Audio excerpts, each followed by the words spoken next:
Hi, this is Sean, and in this lesson we're going to learn some common falling chromatic phrases on a 2/5. We'll also look at some examples from Clark Terry and tunes as well. Please do hit like on this video, it's really helping us to grow so I can do more of this for you. And please do hit subscribe and the notification bell so you know when I upload new content. And with that, I'm ready to begin. So the kind of patterns I'm talking about are things like this. Or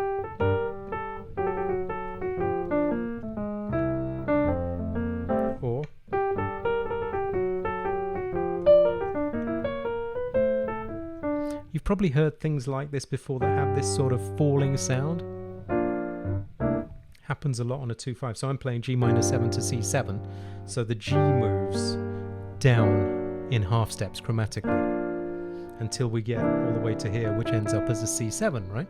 I've taught a lesson on this before, which I'll link below, on this kind of concept so you can look at it in more detail. But for me, the reason for this is that let's say you have G minor 7 for a bar and C7 for a bar.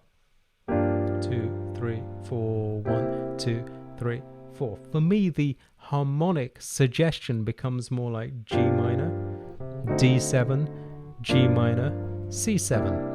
And why would we put that D7 in? Because D7 breaks up the G minor, so it becomes like a G minor. It's dominant, the 5th of G, 1, 2, 3, 4, 5. We put a dominant on there that goes back to G minor and then takes us to C7 as a 2/5 progression. And that's why I think we get all those sort of moving sounds quite often. You'll hear the Latin guys really make a thing of that, right? Or all kinds of patterns.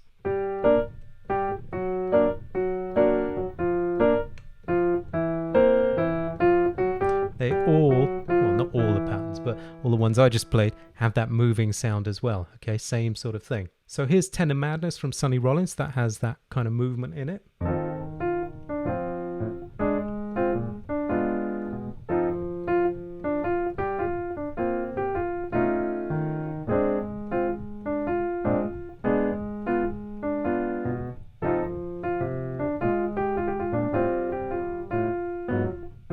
Here it is.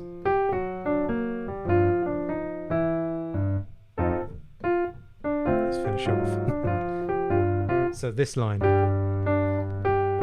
that movement, right? There's also a line in Billy's Bounce from Charlie Parker, this one.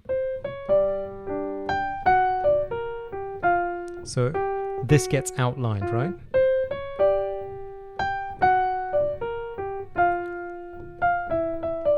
There are loads in bebop tunes like that as well. Well, here are a couple of lines that we're going to learn from Clark Terry, who uses this principle on his solo, well, one of his solos on Bye Bye Blackbird. I've just put this up the octave because it just looks nicer on the page, but I may be playing it lower. So here's what happens. Let's just play it through. Okay, so here's the line. Notice how the G's are moving down. I'm going as slowly as I can. But there's a G, goes down a half step, and again, half step. Now, although I've got a D7 in brackets, it's not a D7 chord. It's that suggestion of D7's harmony that I was talking about.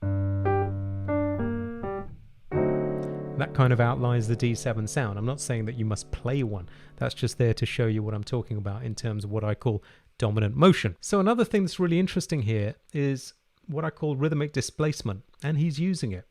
So when you start on, say, one and, the way he has here, then try and bring back the next phrase a whole beat earlier than that one and. So if he started on one and, the next one goes on four and.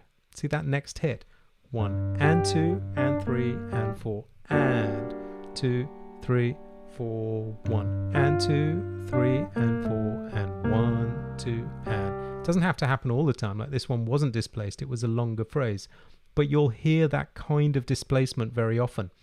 If it would have begun on 4 and, then the following one could have gone on 3 and, that kind of thing. If it had begun on 2, the next one could have begun on 1. So let me make a phrase like that that begins on 2 and then goes to 1. Maybe it'll show you what I mean. 1, 2, 3 and 4, 1, 2 and 3. If you want to hear examples of rhythmic displacement, have a look at Thelonious Monk's Straight No Chaser.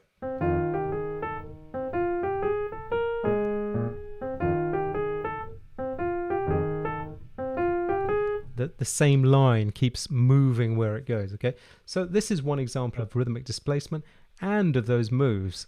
Let's have a look at one more if we can fit it in. So next time that same section of the song comes round, he does a similar thing. Let's just play this through and see what it sounds like. Let's bring it down the octave. See how the G is going to move down in a half step, down a half step again. So he's got 1 and 2, 3, 4, and 1, 2, and 3, 4, 1 and 2, 3, 4, and 1, 2. And then it goes on. I didn't transcribe the whole thing. But there are two examples on the same tune of Clark Terry using this falling pattern, and several tunes that do it too. So perhaps you could start to experiment with it in your music on 2/5 progressions. See what you come up with. Anything I've got that's related, I shall link below.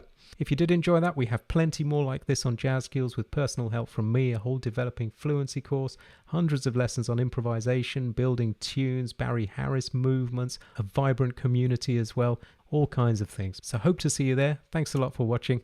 Bye for now.